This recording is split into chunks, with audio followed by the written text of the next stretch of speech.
ಎರಡನೇದು ಪಿತೃಗಳ ಉದ್ಧಾರಕ್ಕೋಸ್ಕರವಾಗಿ ಮಾಡಿದ್ದು ಶ್ರೀಮದ್ ಭಾಗವತ. ಕಲಿಯುಗದಲ್ಲಿ ಪಿತೃಕಾರ್ಯ ಬಹಳ ಕಷ್ಟ. ನಮ್ಗೆ ಎಷ್ಟು ಪಿತೃಗಳು ಎಲ್ಲಿದ್ದಾರೋ ಏನು ಕಥೆಯೋ ನಮಗೆ ಒನ್ವೇ ನಮ್ಮದು ಅವ್ರಿಗೆ ಗೊತ್ತಾಗುತ್ತೆ, ಅವ್ರದ್ದು ನಮಗೇನು ಗೊತ್ತಾಗಲ್ಲ. ನಾವೇನು ಮಾಡಬಾರ್ದು ಎಲ್ಲ ಗೊತ್ತಾಗುತ್ತೆ, ಕಾಣ್ತಾ. ಆದರೆ ಅವರು ಎಲ್ಲಿದ್ದಾರೆ ಹೇಗಿದ್ದಾರೆ ನಮಗೆ ಕಾಣ. ಎಷ್ಟೋ ಜನ ಶ್ರಾದ್ದಾದಿಗಳನ್ನು ಬಿಟ್ಟಿದ್ದಾರೆ. ಈ ದುಡ್ಡು ಸಂಪಾದನೆ ಮಾಡುವ ಭರದಲ್ಲಿ ಎಷ್ಟೋ ಸಂಸ್ಕಾರಗಳು ನಾವು ಕಳ್ಕೊಂಡಿದ್ದೇವೆ. ಯಾವುದು ಮಾಡದಿದ್ದರೂ, ಯಾವ ದೇವ ಕಾರ್ಯ ಮಾಡದಿದ್ದರೂ ಪಿತೃಕಾರ್ಯ ಮಾಡದಿದ್ದರೆ ಮಾತ್ರ ಮಹಾಪಾಪ.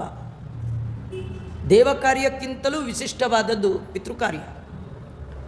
ಬದುಕಿದ್ದಾಗೂ ತಂದೆ ತಾಯಿಗಳನ್ನು ಚೆನ್ನಾಗಿ ಗೌರವ ಸಮ್ಮಾನ ಆದರದಿಂದ ನೋಡಿಕೊಳ್ಳಬೇಕಾದ್ದು ನಮ್ಮ ಕರ್ತವ್ಯ.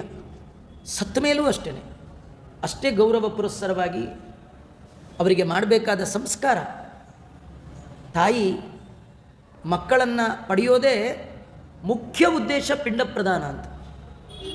ಒಂದು ಗಂಡ ಹೆಂಡತಿ ಮಕ್ಕಳನ್ನು ಯಾಕೆ ಪಡಿಬೇಕು ಅಂದರೆ ಪಿಂಡ ಪ್ರದಾನಕ್ಕಾಗಿ. ಇವತ್ತು ಅದೊಂದು ಬಿಟ್ಟು ಮಿಕ್ಕಿದ್ದೆಲ್ಲ ಆಗ್ತಾಯಿದೆ.